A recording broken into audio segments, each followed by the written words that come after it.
Hi, you're watching TV9 News. I'm Pratibha. One of the biggest debates on social media is, will the Adani and Ambani groups benefit from the farm laws? Will farmers pay the price with corporates walking away with all the benefits from the farm laws? In fact, these are some of the biggest fears that the farmers have also spoken about while protesting. Right from the beginning, the narrative has been that the corporates will benefit while the farmers will suffer in the long run due to the new farm laws. So strong, in fact, is the narrative that many have now taken to social media as well to boycott their products. It's affecting the brands, but how true is it? Let's see how it all started. The former AICC President Rahul Gandhi was one of the first ones, in fact, to pin the Ambani-Adani tag on the farm laws.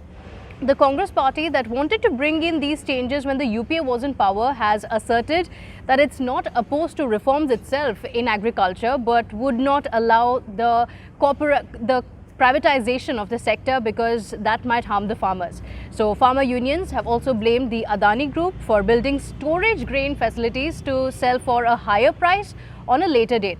So much so that some of the farmer organizations also say that the farmer laws have been made to favor them.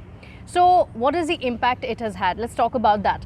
Now, with the narrative gaining momentum, many people, especially on social media, have decided to boycott these products. The supporters have taken to social media to say that they will shun the products and also their subsidiaries of these two corporate giants. We've also seen this with many brands. This kind of a social boycott could lead to actual damage and dent to the company and its reputation as well.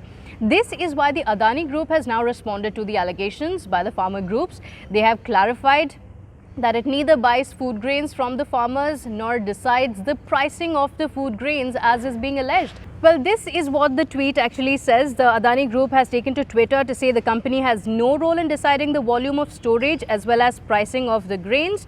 To conclude, we do not own any food grains procured from the farmers and are in no way connected to the pricing of the grains. This is a clarification that has been issued. In fact, there have been allegations of a Modi bias as well, but the Adani Group has also clarified that it has been operating in this space since 2005, much before Modi came to power. So this was only after winning the competitive and transparent tender by the Government of India back in 2005. So let's tell you how this really works. The Food Corporation of India buys the food grains from the farmers, stores them in silos built through this public-private partnership.